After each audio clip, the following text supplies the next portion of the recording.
আসসালামু আলাইকুম। আজ থেকে বছরখানেক আগে শখ করে ১২৬টা কোয়েল পাখি নিয়ে এসেছিলাম এক ভাইয়ের থেকে পালন করার জন্য। মূলত কোয়েল পাখিগুলি আনার উদ্দেশ্য ছিল ডিম খাওয়ার জন্য, তবে যে ভাইয়ের থেকে আমি কোয়েল পাখিগুলি এনেছিলাম তাকে বলেছিলাম আমাকে ৫০টা কোয়েল পাখি দেওয়ার জন্য। কিন্তু তিনি বললেন যে ভাই, এত দূর পর্যন্ত মাত্র ৫০টা কোয়েল পাখি পৌঁছে দিতে গেলে আমাদের অনেক বেশি খরচ পড়ে যাবে, তেমন একটা লাভ হবে না। এর জন্যই মূলত আমি প্রথম দিকে ১২৬টা কোয়েল পাখি এনেছিলাম, যেটা আমি ভিডিও করে আপনাদেরকে দেখিয়েওছিলাম। কোয়েল পাখিগুলি আনার কিছুদিন পর থেকে ডিম দেওয়া শুরু করে এবং ওই ডিমগুলি মূলত আমার কাছ থেকে এক ভাই নিয়েছিলেন ডিম ফোটানোর জন্য। তারপরে দেখলাম যে তার ওইখানে বাচ্চাগুলি বেশ ভালোই ফুটতেছিল। এরপরে মূলত আমরা ইনকিউবেটর মেশিন আনে ফুটানো শুরু করি।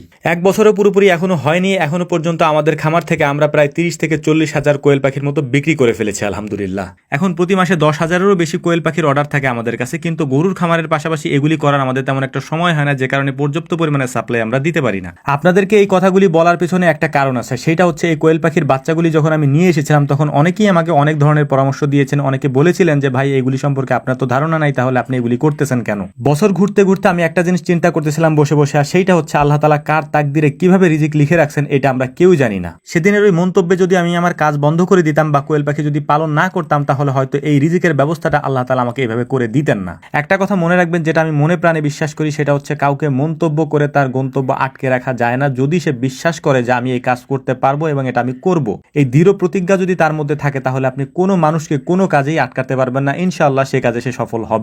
যদি কারো হালাল ভালো কাজের মধ্যে আপনি মন্তব্য করেন বা হিংসা করেন ওই বিষয়গুলি নিয়ে, তাহলে আল্লাহ তাআলা আপনার রিজিকের মধ্যেও এর প্রভাব ফেলবেন। আপনি যদি কারো কাজ নিয়ে হিংসা করেন, তাহলে একটা বিষয় স্পষ্ট জেনে রাখবেন, আপনার কোনো কাজে আল্লাহ তাআলা বরকত দিবেন না। আপনার কাছে মনে হবে যে এই কাজটা আমাকে দিয়ে হবে না বা এটা আমি পারবো না, আপনার কাছে কখনোই ওই প্রশান্তি আসবে না। আপনি মানুষের যেসব ভালো কাজ রয়েছে সেসব সম্পর্কে যদি তাকে অ্যাপ্রিসিয়েট করেন, তাকে প্রশংসা করেন, আল্লাহ তাআলা আপনার রিজিক বাড়িয়ে দিবেন। এটা স্পষ্টতই, কারণ আল্লাহ তাআলা বলেছেন, তুমি যখন কারো জন্য দোয়া করো বা কারো জন্য ভালো কিছু কামনা করো, সেটা আগে তোমার ক্ষেত্রে প্রযোজ্য হবে, অর্থাৎ আল্লাহ তাআলা সেটাকে তোমাকে দিবেন, তারপরে তাকে দিবেন। ঠিক তেমনি ভাবে খারাপ কাজগুলির ক্ষেত্রেও আপনি যদি কাউকে বদদোয়া করেন, তাহলে ওই বদদোয়া আগে আপনার উপরে আসবে, তারপর তার উপরে যাবে, যদি আল্লাহ তাআলা চান।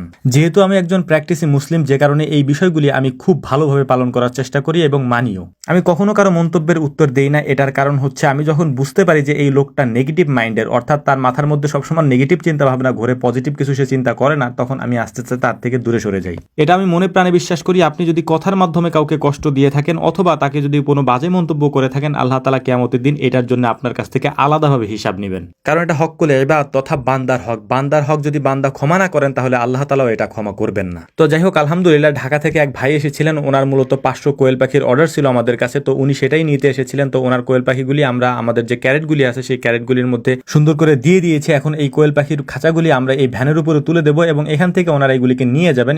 আমাদের এখানে যে বাস স্ট্যান্ড আছে ওখান থেকে ঢাকার পথে ওনারা নিয়ে চলে যাবেন আলহামদুলিল্লাহ। এখানে একটা বিষয় আপনাদেরকে বলে রাখি, সেটা হচ্ছে যে কোয়েল পাখি মূলত আমরা অনলাইনে বিক্রি করি না, অর্থাৎ অনলাইনে আমরা কোথাও পাঠাই না। যদি কারো নিতে হয় তাহলে আমাদের এখানে এসে নিয়ে যায়। ওই ভাইরাও যেরকম অর্ডার দিয়েছিলেন ফোনে, তারপর তারা এখানে এসে তারপর এটা নিয়ে যাচ্ছেন।